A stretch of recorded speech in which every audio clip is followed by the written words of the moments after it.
warahmatullahi wabarakatuh. Baik, kita melanjutkan pertemuan yang kedua ya, yang tentang hubungan struktural dan fungsional pemerintahan pusat dan daerah. Jadi kali ini adalah pertemuan yang kedua, yaitu membahas tentang kedudukan dan peran pemerintah pusat dan kedudukan peran pemerintah daerah. Jadi nanti kita membahas tentang peran pemerintah pusat. Dan tujuan pembelajaran kali ini, setelah mengikuti pembelajaran, siswa diharapkan dapat mengidentifikasi kedudukan dan peran pemerintah pusat. Ini tujuan pembelajaran kita.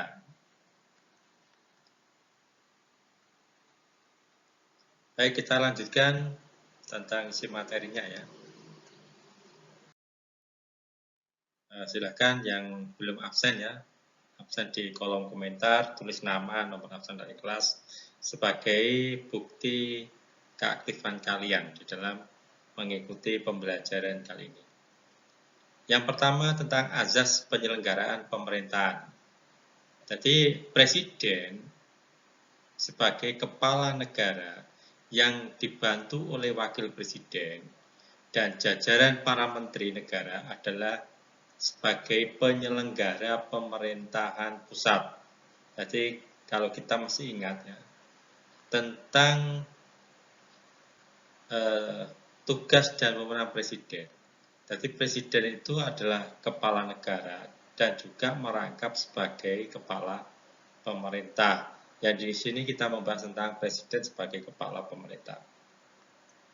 Undang-Undang Nomor 23 Tahun 2014 ini menyelenggarakan tentang pemerintahan daerah, yaitu urusan pemerintahan dilaksanakan berdasar azas desentralisasi, azas dekonsentrasi, dan azas pembantu. Jadi ketika azas itu artinya yang pertama desentralisasi ya, yaitu penyerahan urusan pemerintah oleh pemerintah pusat kepada daerah otonom berdasarkan azas otonomi yang mengacu pada prinsip dasar penyelenggaraan pemerintahan daerah. Lalu dekonsentrasi adalah pelimpahan sebagian urusan pemerintahan yang menjadi kewenangan pemerintah pusat kepada gubernur sebagai wakil pemerintah. Jadi ini pelimpahan. Yang ketiga tentang tugas pembantu adalah penugasan dari pemerintah pusat kepada daerah untuk melaksanakan sebagian urusan pemerintahan yang menjadi kewenangan pemerintah pusat. Ini tugas pembantu. Jadi kita harus bisa membedakan ketiga-tiganya ini. Fungsi pemerintahan, ada 3 fungsi utama pemerintahan, yaitu yang pertama fungsi pelayanan. Jadi ini berkenaan dengan pelayanan terhadap masyarakat. Jadi masyarakat itu harus dilayani.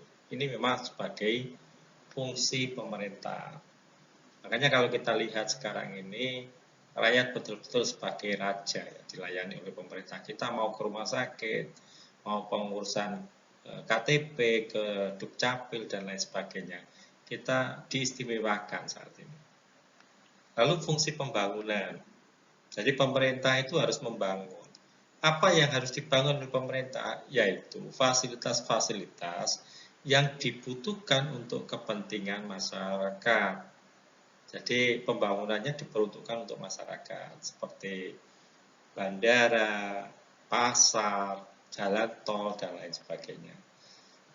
Lalu yang ketiga adalah fungsi pemerintahan umum. Artinya pemerintahan ini melaksanakan semua kepentingan, kebutuhan rakyat. Jadi tidak ada istilahnya, itu bukan urusan saya, itu tidak ada.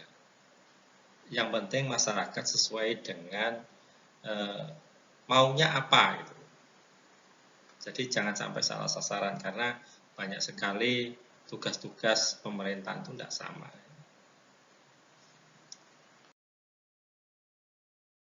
urusan pemerintahan sesuai dengan Undang-Undang Nomor 23 Tahun 2014 ini mengatur tentang urusan-urusan.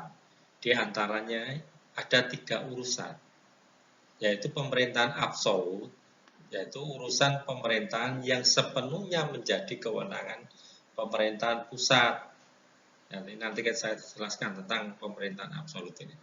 Lalu urusan pemerintahan konkuren, artinya urusan pemerintahan yang dibagi antara pemerintahan pusat dan daerah provinsi dan daerah kabupaten. Jadi ada penyekat-penyekatnya, mana yang pemerintah pusat, mana yang pemerintah kabupaten, dan mana pemerintah gubernur atau provinsi. Lalu urusan pemerintahan yang konkuren yang diserahkan kepada daerah ini menjadi dasar pelaksanaan otonomi daerah. Adapun urusan pemerintahan umum adalah urusan pemerintahan yang menjadi kewenangan presiden sebagai kepala pemerintah. Jadi ini ada 3 urusan ya pemerintahan. Jadi urusan pemerintahan absolut, jadi dipegang oleh pemerintah, di mana daerah itu tidak boleh mengurusi. Yang pertama adalah politik luar negeri, pengiriman duta, lalu kerjasama dengan negara lain, ini daerah tidak diberi kewenangan. Jadi semuanya adalah absolut dari pemerintah pusat. Lalu pertahanan, mengadakan angkatan bersenjata, itu juga urusan pemerintah pusat. Mengadakan perang, mengadakan kejahatan senjata, jual beli senjata, ini adalah urusan pemerintah pusat. Lalu justisi tentang peradilan. Jadi pemerintah pusat menyelenggarakan atau mengadakan lembaga-lembaga peradilan, itu justisi. Lalu moneter, mengatur tentang kestabilan nilai tukar rupiah, termasuk mencetak uang. Nanti mencetak uang itu daerah tidak boleh mencetak uang sendiri. Ini urusannya pemerintah pusat. Agama. Jadi agama itu kenapa diatur oleh pusat? Daerah nggak boleh mendirikan agama masing-masing, nggak boleh. Jadi agama sudah ditentukan sesuai dengan Undang-Undang Dasar. Jadi sesuai dengan Undang-Undang Dasar kita saat ini ada agama Islam, agama Kristen Protestan, Kristen Katolik, Hindu, Buddha, Konghucu, lalu kepercayaan terhadap Tuhan Yang Maha Esa. Ini yang diakui oleh pemerintah. Selain itu gimana? Ya tidak boleh didirikan di Indonesia. Jadi diatur oleh pusat tentang agama itu. Lalu prinsip pembagian urusan pemerintahan.